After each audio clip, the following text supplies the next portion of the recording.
for the interview. My next speaker is Mr. Gautam Kumar. He has been teaching internal security for last 10 years in our institute and other institute as well. So I will guide you about that internal security, some of the challenges, and that para forces mandate, and that forces about that who is that entire things about that forces. So he will tell you in a brief. First, I would like to congratulate all of you.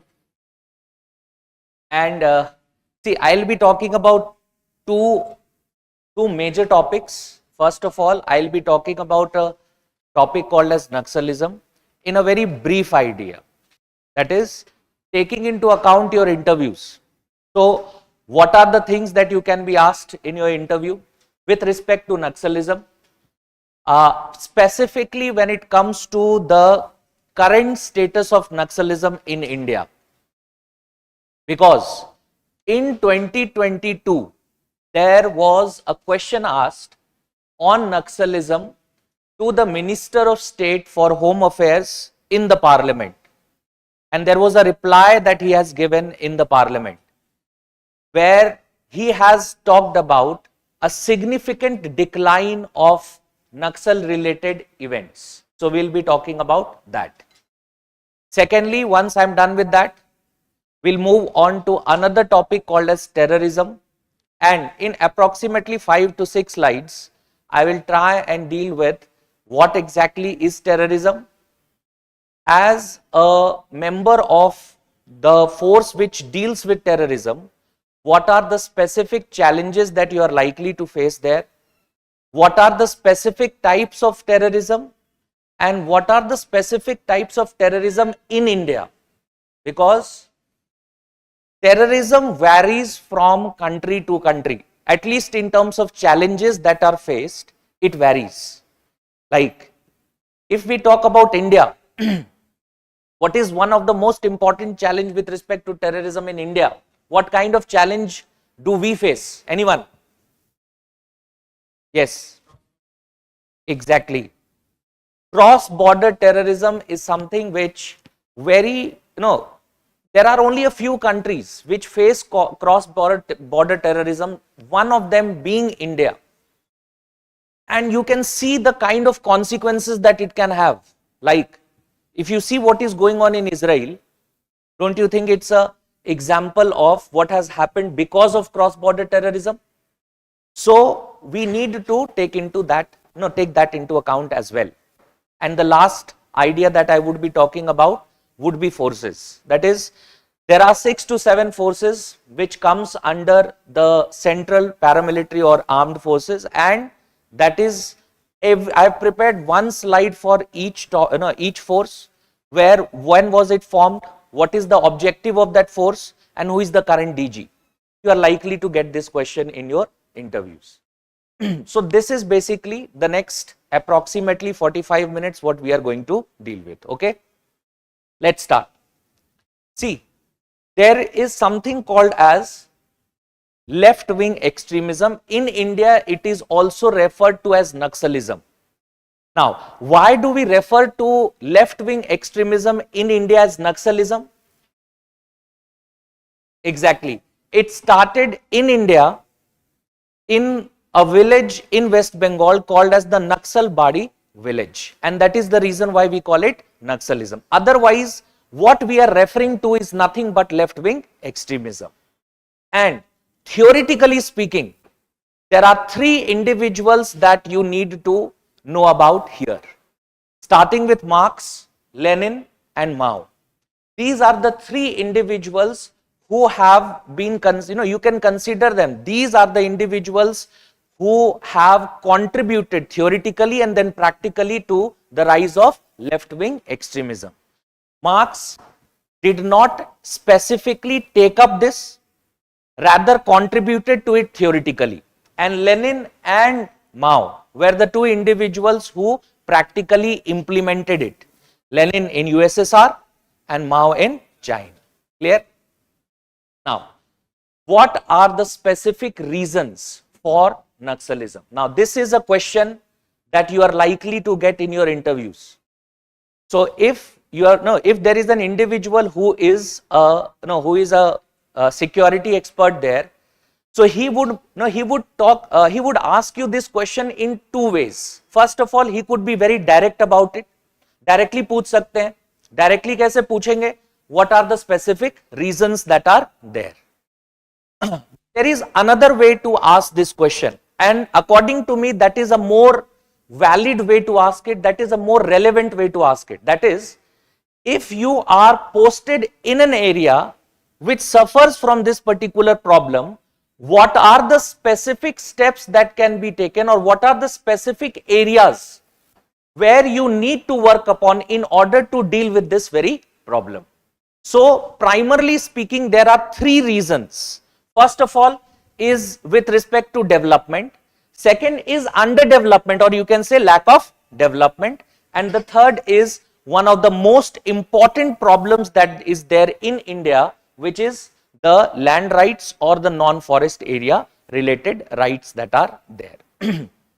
See, some of you have been preparing for civil services also, so you know about this, but you have to do what? In your interviews, you will not get an opportunity to write all of this. So you have to be very, very specific in what you are communicating there. Clear? So what are you going to communicate? Three things. Primarily three reasons. First of all, development related issues. Because not only underdevelopment, but also development contributes to Naxalism. A specific type of development can contribute to Naxalism as well. So, development, lack of development, as well as forest related issues that are there. Primarily in India, if you correlate these two concepts, like if you see all those states which primarily even today suffer from Naxalism, you will find that they are generally those states which have a high density of forest, more land is there in forest, and they are also tribal areas. They are also tribal areas. And what is the problem there? The problem is the way India has dealt with it on policy grounds. So India has in the year 2006 come up with a forest policy which allows rights, forest rights to those who live in those areas, whether they are forest dwellers or whether they are scheduled tribes. Clear? So these are the three basic problems that are there. Now, if we talk about developmental related issues, you can see developmental measures, why that is the issue? First, top-down development. In India, development is not the way development is taken up, it's not a very inclusive idea. Yani, bottom-up approach nahi hota hai. It's not bottom-up, it's more dictated development. So, when you do not involve all the stakeholders, that becomes an issue. So, development, top-down development results into what? Lack of participation. There is lack of participation of locals, and then comes lack of cultural sensitivity. That is, the way development is taken, the bureaucracy that is implementing development, they are not very sensitive about the culture of that very local area. So when it comes to, when we talk about tribals, for tribals, it becomes, land or forest becomes a very important source, whether it comes to their livelihood, even when it comes to, tribal people in India, they worship forest.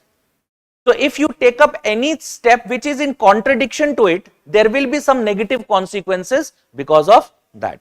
Clear? So top-down development, two problems: lack of participation, lack of cultural sensitivity. Now, then comes the second idea, which is rich states feel, there is a feeling of exploitation. Now, when I say rich state, I do not mean those states which are basically rich in terms of GDP or the state GDP. We are specifically talking about those states which have what? Rich resources. So the states of Odisha, the states of Jharkhand, the states of Chhattisgarh, these are those states which are rich when we talk about, in terms of minerals, resources, etc. But what happens? The manner in which policies have been conceived, these resources are not utilized for the benefits of the local, rather there is a feeling that these resources are for whom? These resources are, no, it belongs to the center. So somehow that feeling becomes a problem. Clear? Next, top-down developmental projects. What does that result into? Land acquisition, forest destruction, and ecological damages. And these three problems again contribute to the very existence of Naxalism. Clear? So, developmental measures. Now, next, tribal discontent. Tribal discontent. Why? As I said, if you go back to the Forest Conservation Act, the Forest Conservation Act, the manner in which the provisions were put, these did not allow the tribals to use the forests until the year 2006. Before the year 2006, these rights were not given. So you can see in 1980, it deprives tribal who were dependent on forest produce of their living, even cutting on the barks. That means they were not even allowed. Forget about cutting of trees. They were not even allowed to even use the outer shell of the trees. So that tribal discontent that is there, it easily has fueled Naxalism in India.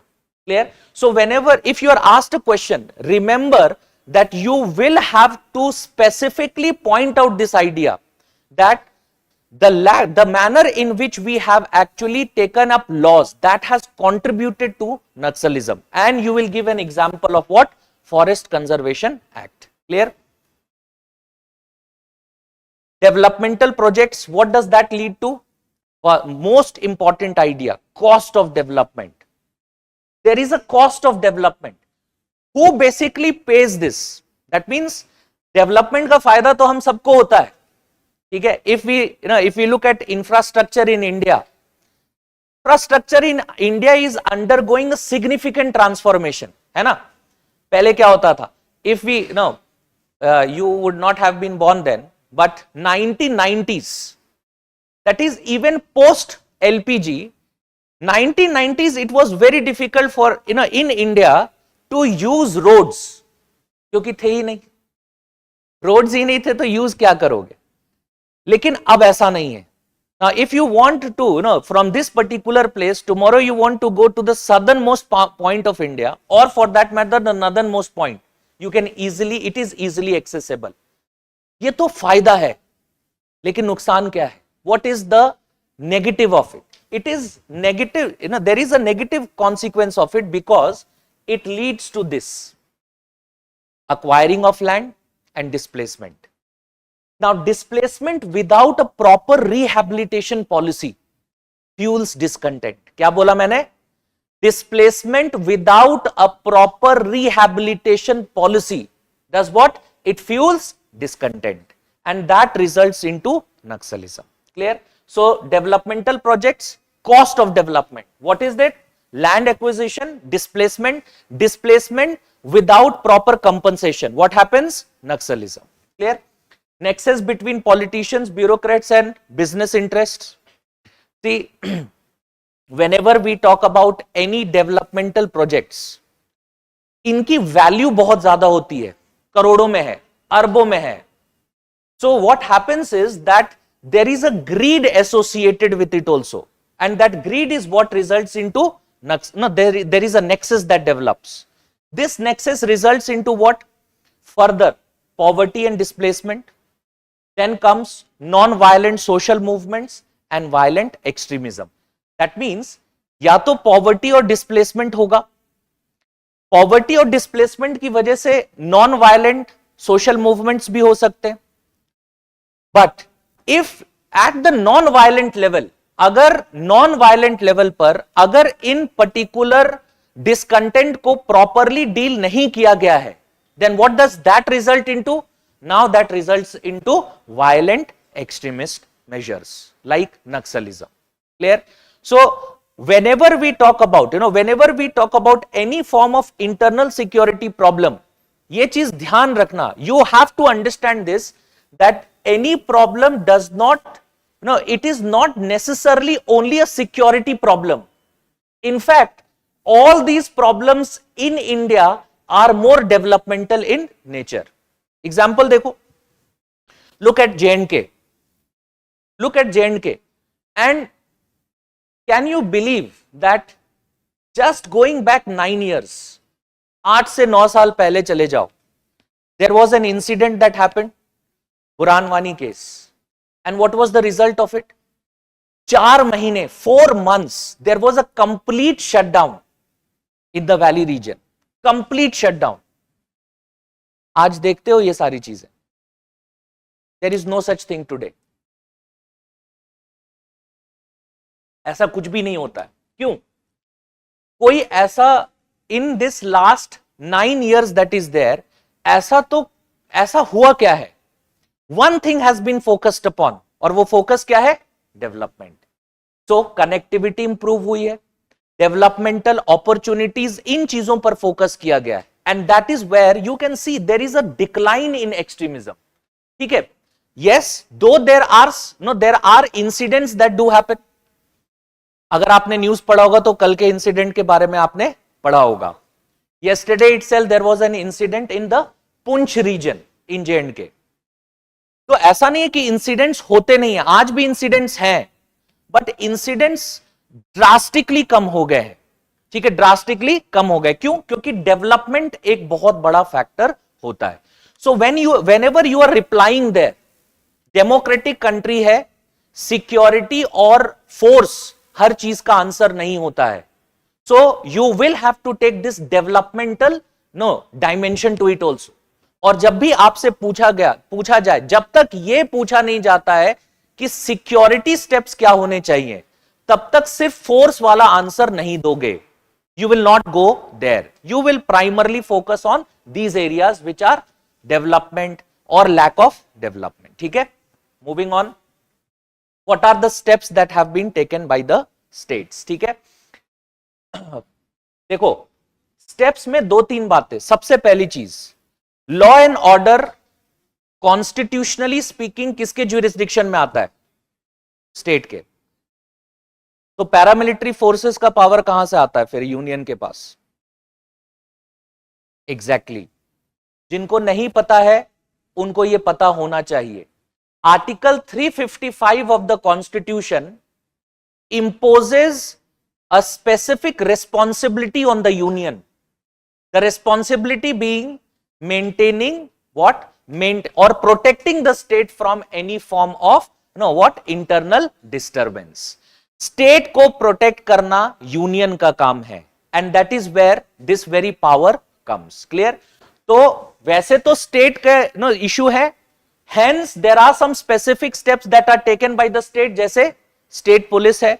There are some special forces that have been created from time to time by the state also. State क्या करते हैं? अपने state police में ही कुछ लोग, कुछ forces, कुछ specific groups create करते हैं in order to tackle it. जैसे आपने STF का नाम सुना होगा, है ना? Task force, special task force create किए जाते हैं. लेकिन अगर आप प्राइमरली नक्सलिज्म रिलेटेड इवेंट्स की बात करोगे तो वहां पर आपको जोड़ना पड़ेगा CRPF को. Because CRPF is the institution primarily dealing with all states which are affected by Naxalism. और कौन-कौन से specific steps लिए गए हैं in the CRPF? Cobra Battalion. What is Cobra? Exactly. Commando Battalion for Resolute Action. वो Cobra Battalion है. ठीक है, so Cobra Battalion is there. Andhra Pradesh में ग्रे हाउंड है. So again a specific force that has been dedicated for what? Jungle warfare. किस चीज के लिए? जंगल वॉरफेयर. उनको ट्रेन किया जाता है जंगल वॉरफेयर में. उनको वो सारी स्ट्रैटेजीज जो नक्सल्स यूज करते हैं उनको काउंटर करने के लिए SOPs ऑपरेटिंग प्रोसीजर्स बनाए जाते हैं और उनको ट्रेन किया जाता है in order to deal with those operating procedures. Clear? So on the same line of Greyhound, Chhattisgarh में क्या है? Black Panther. Then comes, there is something also called as Bastaria Battalion. What is the unique idea of Bastaria Battalion? Yes? Exactly. इस particular battalion में, क्योंकि ये Bastar region में है, तो बस्तर रीजन में स्पेसिफिकली क्या किया गया है, बस्तर रीजन में स्पेसिफिकली लोकल्स को रिक्रूट किया गया है, लोकल्स को रिक्रूट किया गया. CRPF has recruited locals there including women, and there has been approximately in this battalion 33% representation किसका है, locals का. Okay, then comes unified command, creation of unified command. That means what, किस लिए बनाया गया यूनिफाइड कमांड्स, बहुत सारे organisations को मिलकर बनाया गया है. किस लिए, intelligence sharing as well as responses. जिस तरह से इंटेलिजेंस अगर एक पर्टिकुलर ऑर्गेनाइजेशन के पास है, अगर उसे शेयर नहीं किया जाता है, ठीक है, मुंबई अटैक्स हुए थे, क्या हमें मुंबई अटैक्स का इंटेलिजेंस था, did we have that input, yes we did have that input. हमें पता था कि ऐसा कुछ शायद होने वाला है, but what was the problem, yes the problem was that at what level this particular threat was, उसे कन्वे प्रॉपरली नहीं किया गया स्टेट पुलिस को. मतलब जिस तरह का स्टेट पुलिस के पास था, स्टेट पुलिस को भी पता था. इनफैक्ट कुछ ऐसे स्पेसिफिक देयर इज अगर आप यूट्यूब वगैरह देखोगे तो उस पर इंटरव्यू मिल जाएगा आपको, काफी ऐसे सीनियर लेवल ऑफिसर्स का, आईपीएस का, जिन्होंने उस पर्टिकुलर पूरे इवेंट को लीड किया था, काउंटर इवेंट्स को. वहां पर उस पर्टिकुलर इवेंट में there was an individual who himself said that we knew that, और हमने कुछ स्पेसिफिक एक्शंस भी लिए थे इसके लिए, जिसकी वजह से जो फेटालिटी थी वो काफी कम हुई जितनी हो सकती थी. लेकिन प्रॉब्लम क्या था, जितना इंपॉर्टेंट ये थ्रेट था उसको प्रॉपरली कम्युनिकेट नहीं किया, हम कम्युनिकेट नहीं कर पाए. इसीलिए क्या चाहिए, जब भी रिस्पॉन्स होता है तो एक प्रॉपर कोऑर्डिनेटेड रिस्पॉन्स होना चाहिए, और उसके लिए क्या करना है, unified command, creation of unified command. Clear. So CRPF में कुछ स्पेसिफिक स्टेप्स हैं, cobra, greyhound, black panther, Bastariya battalion, ये सारी चीजें आपको पता होनी चाहिए. Clear. These 4 to 5 forces that are there, you have to know about them. Next, National Action Plan for 2015. This is again one of the, you can say, the chief policies which has been taken up. और इस policy की वजह से Naxalism, the union government has claimed कि नक्सलिज्म तो हमने खत्म कर दिया है, because of this very policy that is there. Clear. So national action plan which was created, which was taken up when, in 2015. इसमें क्या क्या है, दो तरह के मेजर्स हैं. पहला है security related measures and then comes developmental measures. ठीक है, जैसा मैंने आपको बताया, डेवलपमेंट और lack of it is a key contributor to security problems. Clear. So what are security related steps, ये 4 स्टेप्स आपको प्राइमरली पता होना चाहिए. First, security related expenditure scheme. Government of India gives funds to those states which are affected by left wing extremism. कितने states हैं, 11 states. 11 states उनको funds दिए जाते हैं. Then comes fortified police station scheme, that is enabling or funding those states in order to have police stations which are capable of doing what, countering such attacks. वो होता है fortified police stations. ठीक है. नक्सल attacks जो होते हैं ना, नक्सल attacks कोई ऐसा नहीं होता है जो टेररिज्म रिलेटेड इवेंट्स देखते हो आप. टेररिज्म रिलेटेड इवेंट्स में क्या होता है, जनरली 5 से 6 लोग होते हैं. नक्सलिज्म में ऐसा नहीं होता है. ठीक है. I am from the state of Jharkhand. So one of those states which are primarily affected by it. 2016 में मैं घर जा रहा था, so I landed in Ranchi, and my district, or you can say where I am born, is Tata Nagar or Jamshedpur. So it is basically 120 kilometers from Ranchi. The day that I landed, that day was called as a Bandh. By whom? The Naxals. Okay, so I was not getting any vehicle to go to my town. एक बस आई, मैं उस बस में चढ़ गया. So there is a place in between which is called as Buddu. उस जगह पर मैंने देखा that there are at least 1000 people who are on both the sides of the road. 1000 लोग. ठीक है, उन्होंने गाड़ी रोका, बस रोका और सारे जो पैसेंजर्स थे उनको नीचे उतार दिया. और हमें वो ये कह रहे थे कि दे वर नक्सल्स बेसिकली. तो उन्होंने ये कहा कि if suppose we burn this vehicle तो क्या करोगे. And they did not do any harm to us, but जो बस चला रहे थे उनको उन्होंने अच्छे से खातिरदारी की उनको, और उसके बाद हमें छोड़ दिया. कम से कम 1000 लोग थे. और यही होता है Naxal strategy. That means when there is an attack, एक पुलिस स्टेशन जो होता है ना, एक छोटा मोटा पुलिस स्टेशन, वो कभी भी उस पर्टिकुलर अटैक को कभी भी काउंटर नहीं कर सकता है. You require specialised stations in order to deal with such things. तो क्या क्या चाहिए? Fortified police stations. Clear? Then comes the Samadhan doctrine. Anyone who knows about this doctrine? Samadhan doctrine, what is it? जिनको नहीं पता है, please write this down. S here stands for smart leadership. S here stands for smart leadership. A, aggressive strategy. Aggressive strategy. M, motivation and training. Motivation and training. A, actionable intelligence. Actionable intelligence. D, dashboard of key performing indicators. Dashboard of key performing indicators and key performing areas.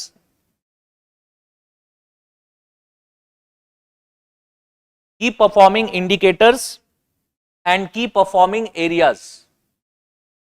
H, harnessing technology. H, harnessing technology. A, action plan for each theater. Action plan for each theater.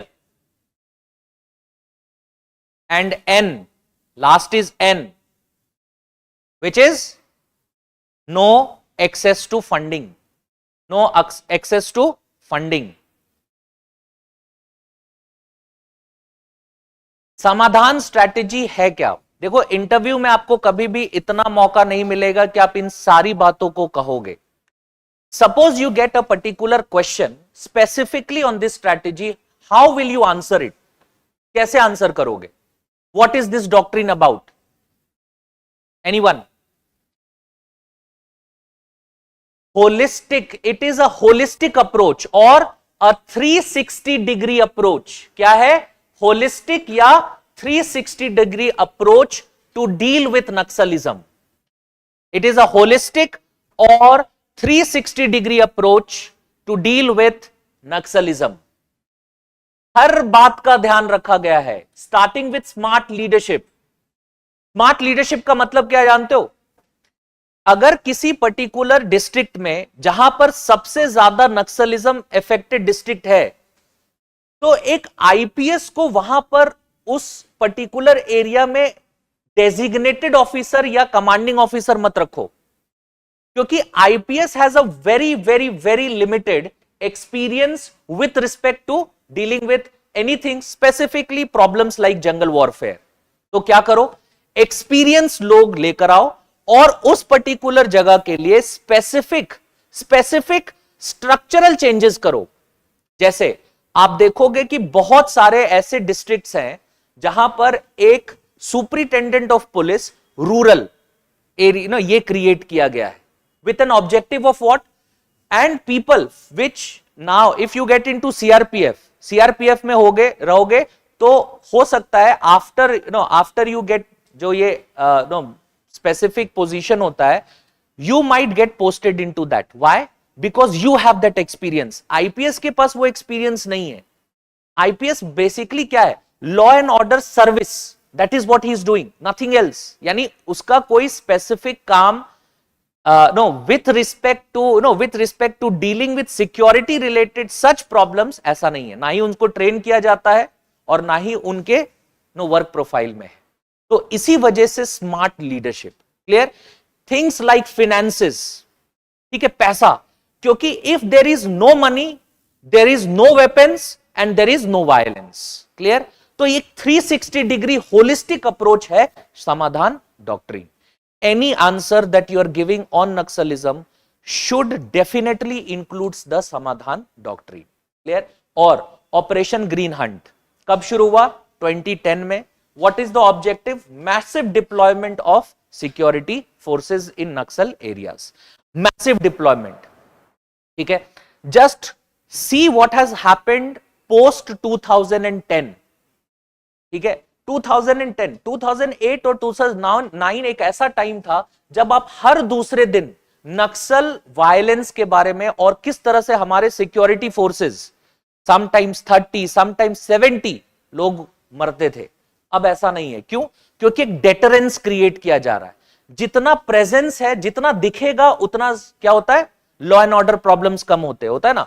देखो, police में सिर्फ आपको actual काम करना उतना ज्यादा जरूरी नहीं है. अगर आप डेटरेंस क्रिएट कर सकते हो, पेट्रोलिंग बढ़ा दोगे, क्राइम अपने आप कम हो जाता है. So that is basically the objective here. Clear? Next, specialised battalions हम ऑलरेडी डील कर चुके हैं. Greyhounds, Black panther, Bastariya battalion, Cobra, that is Operation Green Hunt, ये हम देख चुके हैं. Now what are the limitation to government efforts? Again मैं अपने डिस्कशन को लिमिट कर रहा हूं. आपसे ये क्वेश्चन पूछा जाएगा, क्या किया गया? आंसर आपके पास है. क्या लिमिटेशंस हैं? आंसर ये है. क्या क्या करना है लिमिटेशंस में? देखो, modernisation, sensitisation and deradicalisation. 3 terminologies याद रखना है. क्या क्या? मॉडर्नाइजेशन. मॉडर्नाइजेशन किसका? Modernisation of forces. Secondly, sensitisation किसका? पुलिस फोर्सेस का. Sometimes too much use of power creates discontent, so sensitization is important. Third, there should also be de-radicalization. तो कुछ ऐसे स्टेप्स लेने हैं in order to de-radicalize even those people who have been radicalized. उनको भी वापस से स्ट्रीमलाइन करो, उनको वापस से जोड़ो. That is basically what is there. Next, another things, creation of separate verticals in NIA. और क्या करना चाहिए या हो चुका है? Creation of separate verticals in NIA. What is NIA?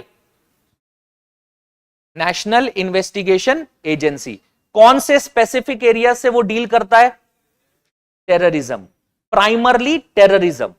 But if you see how terrorism has been looked at in India, left wing extremism has also been included as a part of terrorism. So NIA के अंदर भी एक specific vertical होना चाहिए which should be primarily dedicated to doing what? It should be primarily dedicated to looking at what is the problems and if there is any event that has happened with respect to Naxalism, investigating those events. Clear? Creation of separate peace battalions to protect developmental projects. Primarily Naxals किसको target करते हैं? Developmental projects को. तो developmental projects के लिए एक separate force या आप ये कह सकते हो within a specific force एक सेपरेट बटालियन डेडिकेटेड होना चाहिए. क्लियर?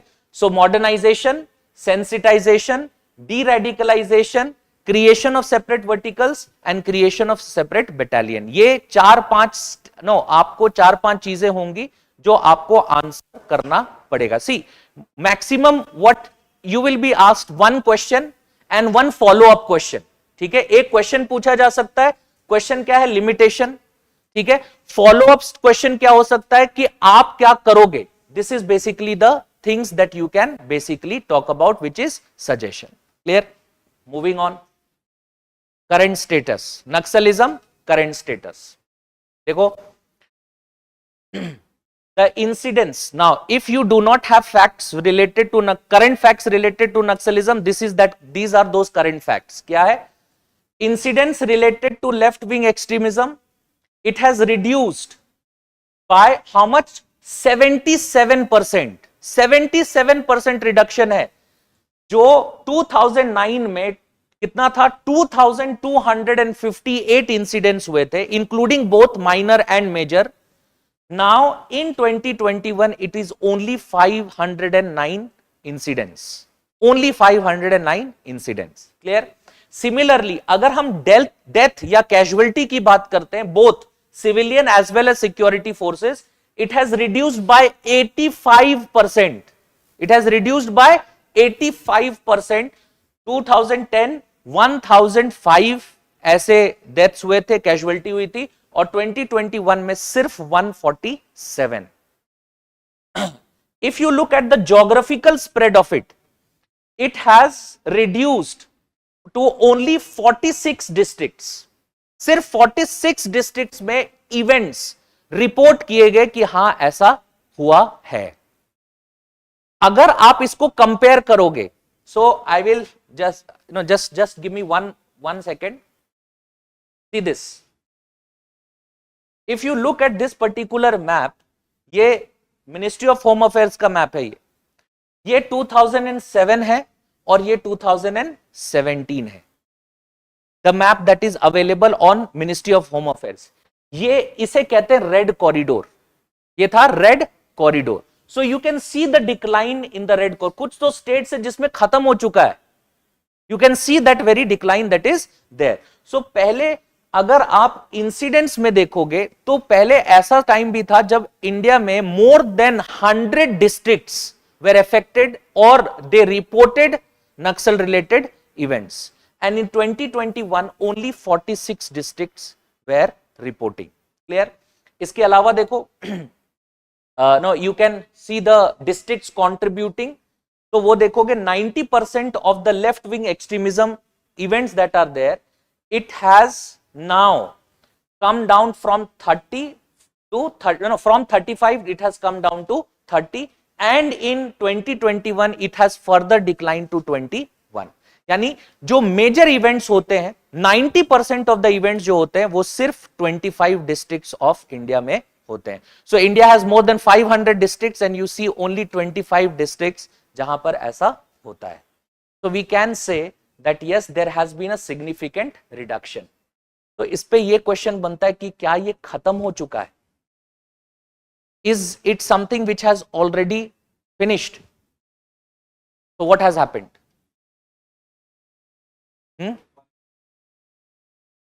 बहुत बार ऐसा होता है कि it is only a stage of hibernation. ठीक है, तो आप ये कह सकते हो कि सर ये no, we cannot say that it has been completely over for multiple reasons. पहला, hibernation stage. Second, there is an increase in what? The incidence of urban Naxalism. What does that mean? Urban Naxalism? Yes? Exactly.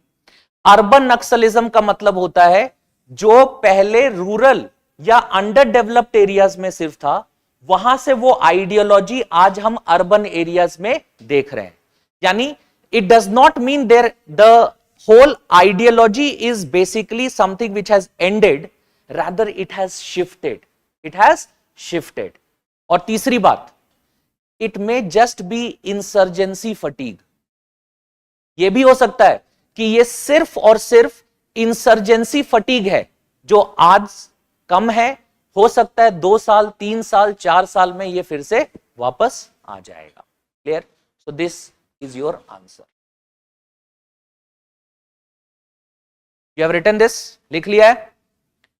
with this we complete our discussion on Naxalism. We move on to the next topic, which is terrorism. ठीक है? Now, what exactly is terrorism? There is no definition, there is no universal definition for terrorism. ठीक है? सिर्फ हम ये कह सकते हैं terrorism is basically a violent behavior in order to spread fear and achieve some goals. ठीक है? A very simple definition of it is what? Use of violence to spread fear and accordingly achieve some goals. Goals social हो सकते हैं, political हो सकते हैं, economic हो सकते हैं और रिलीजियस हो सकते हैं. Terrorism is also religious. ठीक है? तो social goals, political goals, economic goals as well as religious goals. Clear? That is how you define terrorism. कोई भी एक एक्सेप्टेबल डेफिनेशन या यूनिवर्सली एक्सेप्टेड डेफिनेशन नहीं है टेररिज्म का. ओके? टेररिज्म के कॉजेज क्या हैं? 4: political, strategic, socio economic, religious. Political causes, why? They are not happy with the political structure. जो पॉलिटिकल स्ट्रक्चर है उसको चेंज करने की कोशिश होगी. Strategic, to achieve some bigger goals. Can you give me an example of strategic terrorism? State sponsored terrorism is an example of strategic terrorism. Bleeding India through 1000 cuts. सुना है? Idea क्या है? To destabilise India. Idea is to destabilise India. तो objective यानी terrorism take up किया जा रहा है, लेकिन गोल टेररिज्म ही नहीं है, गोल कुछ और है, which is to destabilise it. Strategic terrorism. आपने देखा होगा यूएस के जो सिक्योरिटी फोर्सेस होते हैं, यूएस की जो एजेंसीज होती है, वो क्या करते हैं? They take up political assassinations also. है ना? यूएस की जो एजेंसीज होती है पॉलिटिकल असैसिनेशंस भी करते हैं. ऑब्जेक्टिव क्या होता है? डिस्टेबलाइज करना. टेररिज्म का एक यूनिवर्सली एक्सेप्टेड डेफिनेशन क्यों नहीं है? क्योंकि अगर एक यूनिवर्सली एक्सेप्टेड डेफिनेशन होगा तो इस तरह के जो acts countries like US take up करते, they will also be classified as terror acts. इस वजह से नहीं है. Anyways, moving on. Socio economic deprivation. ठीक है? डेप्रीवेशन, इकोनॉमिक डेप्रीवेशन और social deprivation can be one of the reasons. And then comes religious, obviously religion based terrorism. 21st century terrorism क्या है? Religious terrorism. 20th सेंचुरी में चले जाते हैं ना, पिछले अगर आप सेंचुरी में चले जाओगे, it was called as ethno nationalist terrorism. LTT, इस तरह के ऑर्गेनाइजेशंस होते हैं. 21st सेंचुरी में क्या है? Religious terrorism. ओके? सो ये 4 कॉजेज हैं टेररिज्म के. क्लियर है? ठीक है? Types of terrorism. Ethno nationalist terrorism. Ethno nationalist terrorism का एग्जाम्पल क्या है? Can anyone give me that example? Yes, LTT is an example that is there. लेकिन इंडिया में अगर आप देखोगे तो आपने सुना होगा, yes, Khalistan is an example. ठीक है? Khalistan issue that is there, और खालिस्तान बेस्ड टेररिज्म जो है वो एथनो नेशनल टेररिज्म होगा. या नॉर्थ ईस्ट में देखोगे बहुत सारे ग्रुप्स एग्जिस्ट करते हैं. नागा ग्रुप एग्जिस्ट करता है ना? NSCN, the organization that is there. इस तरह के ऑर्गेनाइजेशन किस में आते हैं? Ethno nationalist. That is ethnicity based. हमेशा ध्यान रखना, ethnicity based. Then comes religious terrorism. India में प्राइमरली इस तरह का टेररिज्म सबसे ज्यादा देखा जाता है. The most affected area is Jammu and Kashmir. J&K में रिलीजियस टेररिज्म बहुत ज्यादा देखा जाता है. Moving on. Ideology oriented. इसमें 2 तरह के आते हैं, left wing and right wing. Left wing terrorism, Naxalism. Right wing terrorism का एग्जांपल दे सकते हो? यस, क्या कह रहे हो? कह सकते हो? एक और no, what is this concept of no right wing terrorism? कोई बता सकता है? ऑब्जेक्टिव क्या होता है?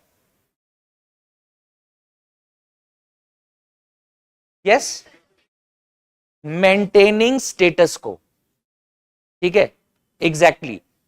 Islamic state is an example of right wing terrorism. Right wing terrorism है वो. राइट विंग टेररिज्म होता है या तो स्टेटस को मेंटेन करो या पहले कुछ होता था उसमें वापस चले जाओ. यस, देखो चाइना एज अ कंट्री है,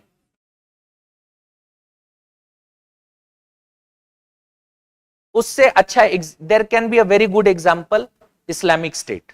ठीक है, इस्लामिक स्टेट का एग्जांपल लो. Okay, cross border terrorism, no explanation required, Pakistan is an example. ठीक है, साइबर टेररिज्म, नो इसके अलावा bio terrorism and no there is also something called as narco terrorism.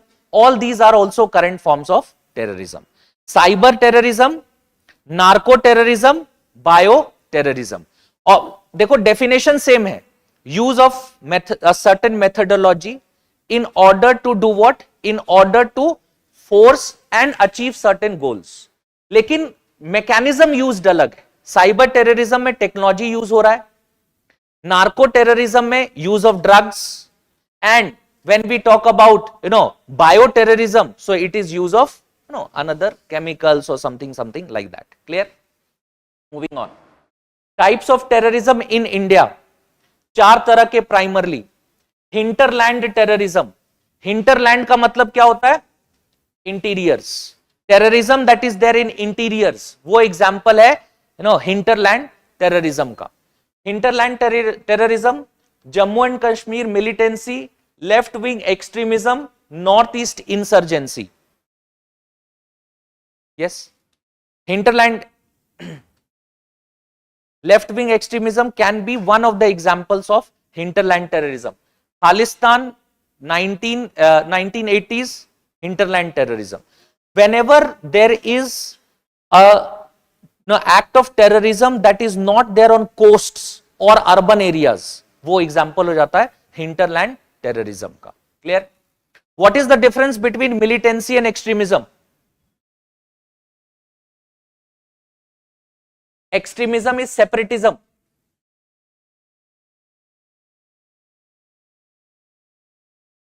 Militancy और एक्सट्रीमिज्म में फर्क क्या है? Militancy is people from outside. तो जेएंडके में जब मिलिटेंसी हो रहा था तो हम उसे मिलिटेंसी क्यों कह रहे थे? क्योंकि काफी लोग just influenced by Pakistan. Okay, yes. In extremism there is a local support. हाँ, एक्सट्रीम आइडियोलॉजी. यस, टर्म देखो, एक्सट्रीमिज्म हमेशा इलीगल नहीं होता है. जब आप एक्सट्रीम आइडियोलॉजी होल्ड करते हो तो वो एक्सट्रीमिज्म है. जब तक आप उसको अचीव करने के लिए कुछ करते नहीं हो तब तक वो इलीगल नहीं है. ठीक है, एक्सट्रीमिज्म खुद, एक्सट्रीम आइडियोलॉजी खुद ब खुद पनिशेबल नहीं होता है. When you take up acts in order to achieve it, it becomes punishable. Militancy का मतलब होता है a constant state of violence. अगर कोई जगह है जो कि कांस्टेंट फियर ऑफ वायलेंस में है, that is what is militancy. इसीलिए जम्मू एंड कश्मीर को मिलिटेंसी कहा जाता है, क्योंकि 1989 onwards constant fear of violence था. कभी भी हो सकता है, घर से बाहर निकला कोई, वायलेंस हो गया, मिलिटेंट्स हो गए, बॉम्ब ब्लास्ट हो गया, लोग मर गए. Clear? So that is what is the difference between extremism and militancy. Clear? आप जो कह रहे थे वो है insurgency. Clear? What are the steps that have been taken in India? Primarily ये चार steps. Establishment of NIA. ऐसे तो बहुत सारे steps है, but we will be primarily, देखो इंटरव्यू के लिए चार इंपॉर्टेंट steps आपको याद रखने हैं. Establishment of NIA. Post Bombay में जो मुंबई अटैक्स हुए थे उसके बाद एक ऑर्गेनाइजेशन बनाया गया. Second, UAPA. ठीक है, you have seen that, you must be knowing that in 2019 we amended the UAPA. और अभी आपने देखा होगा गवर्नमेंट ने UAPA यूज करके कुछ ऑर्गेनाइजेशंस को बैन किया है, कुछ लोगों को टेररिस्ट डिक्लेयर किया गया है ना? कुछ लोगों को टेररिस्ट डिक्लेयर किया गया. जैसे जो पंजाब में केस आया था, there was a singer who was killed, जो भी नाम था उनका, जो ही वाज किल्ड. उनके जो जिन्होंने उनको मारा था उनको टेररिस्ट डिक्लेयर किया गया था. ठीक है, under UAPA. Clear? Then NATGRID. What is NATGRID? Common grid for sharing intelligence. It's a common grid for sharing intelligence. Clear? There are 10 organizations जिनके पास नेट ग्रिड का डेटा होता है. There are approximately 30 sources जहां से net grid का data collect किया जाता है. कोई भी ऐसा डेटा जो किसी भी एजेंसी के लिए जरूरी है वो नेट ग्रिड से ले सकते हैं. ठीक है, 10 एजेंसीज के पास ये एक्सेसिबिलिटी रहती है. नेक्स्ट, स्टैब्लिशमेंट ऑफ और क्रिएशन ऑफ एनएसजी. एनएसजी का काम क्या है? Rapid response for terror attacks. किसी भी जगह पर अगर टेरर अटैक्स हुआ है उसको रिस्पॉन्स के लिए NATGRID NSG, that is the organisation. Clear? 4 important steps that have been taken. First, NIA, UAPA, stringent implementation of UAPA. UAPA तो वैसे 1960s का लॉ है, लेकिन अब उसे बहुत ही स्ट्रिंजेंट तरीके से इंप्लीमेंट किया जाता है. Third, net grid, and fourth is NSG. ये 4 स्टेप्स हैं जो आप इंटरव्यू में बोल सकते हो, इतना आपको याद रखना पड़ेगा. क्लियर? मूविंग ऑन, आगे बढ़े. What is the way forward? ये 5 स्टेप्स हैं. 5 important things that you will remember. First, developing cyber defense, because there is we are moving towards cyber vulnerability बहुत ज्यादा है, तो उसके लिए एक cyber defence system. Second, global counter terrorism measures. India has proposed a definition of terrorism. India has also proposed a convention on terrorism. Global convention हमने propose किया. इस तरह के स्टेप्स लेना जरूरी है so that थिंग्स लाइक, देखो जैसे क्रॉस बॉर्डर टेररिज्म होता है उसे रोका जा सके. Next, capacity building. किसका? फोर्सेस का. Capacity building of forces in order to counter terrorism related incidents. Curbing terror financing, very very important. हमने देखा नक्सलिज्म में no access to funding, no weapons, no violence. Clear? So curbing terror financing. What is the main mechanism with respect to this? How do we deal with it? Yes? FATF. It is FATF. दो चीजें यहां पर ध्यान रखना. नहीं जानते हो घर पे जाके पढ़ोगे. क्या? FATF. There is an organization called as Financial Action Task Force. If you don't know what it is, please go through it. Secondly, you should also know about the law PMLA. Prevention of Money Laundering Act. Next, reducing youth's exposure to terrorism. So one thing is ensure that there is less and less exposure to terrorism. जितना less exposure, उतना less radicalization और उतना ही less extremism related incidents. Clear? आगे बढ़े. Security forces. There are 7 security forces that you have to know about. ठीक है, ये तीसरा लास्ट टॉपिक है. इसमें सबसे पहला फोर्स है असम राइफल्स. क्या क्या याद रखना है? The year that it came into being 1835. What is it called as? Right arm of the civil and left arm of the military. कहां कहां यूज होता है? साइनो इंडिया वॉर में हुआ था 1962 में. पीस कीपिंग फोर्सेस जो इंडिया के होते हैं उसमें, श्रीलंका में जो हमने ऑपरेशन पवन किया था 87 में, again a peace keeping force जो हमने सेंड किया था, Assam rifles were used. Who is the current DG? देख लो, lieutenant general PC Nair is the current DG. ये फैक्चुअल तरीके से आपको याद रखना पड़ेगा. ठीक है, एक बहुत ही अच्छा तरीका यह है कि जिन जगह की हम बात कर रहे हैं ना, इंडिया का मैप बनाओ और उन फोर्सेस को वहां पर लिख लो जहां पर ये बेसिकली तैनात है. उससे क्या होगा? You will be very easily able to remember them. ठीक है, दिस इज असम राइफल्स. ये उनका मोटो वगैरह है, थोड़ा ध्यान रखना, आपसे पूछा जा सकता है. Clear? PSF, again you have to remember this. कब स्टैब्लिश किया गया? 1965. It was established in 1965. किस चीज के लिए? Guarding India's border through Pakistan and Bangladesh. first line of defense of Indian territories. If you open the BSF website ना, तो सबसे पहली चीज यही लिखी हुई आती है, इसीलिए ये चीज बिल्कुल याद रखना, first line of defence of Indian territories. Who is right now the DG? Nitin Agarwal. He is an IPS. ठीक है, आईपीएस है वो. सीआईएसएफ, कोई इवेंट हुआ था रिसेंटली सीआईएसएफ को लेकर? Parliament security, absolutely correct. बहुत ना, ये काफी इंपॉर्टेंट चीज है. What has happened? Parliament security which was primarily the responsibility of two agencies, CISF and Delhi police. Now Delhi police has been removed and CISF is the only organization responsible for its security. When was it established? 1969. Primarily जितने भी important installations हैं, PSUs हैं, इस तरह के assets हैं, इनका security, airports etc., इनकी security CISF के अंडर आती है. और current DG इनके नीना सिंह है. She is also an IPS. ठीक है, IPS है. क्लियर है? CRPF 1939 में क्राउन्स रिप्रेजेंटेटिव पुलिस एस्टैब्लिश हुआ. Maintenance of law and order. India में जितने भी डिस्टर्ब्ड एरियाज हैं, CRPF की पोस्टिंग होती है, including north east, including Jammu and Kashmir. कहीं भी इश्यूज हैं, CRPF की पोस्टिंग होती है. इनका करंट डीजी जो है वो श्री अनीश दयाल सिंह है. क्लियर? Remember this also. ठीक है, 2 फ्लैग्स इंसिग्निया है, remember this. Indo Tibetan border police, when was it established? 1962.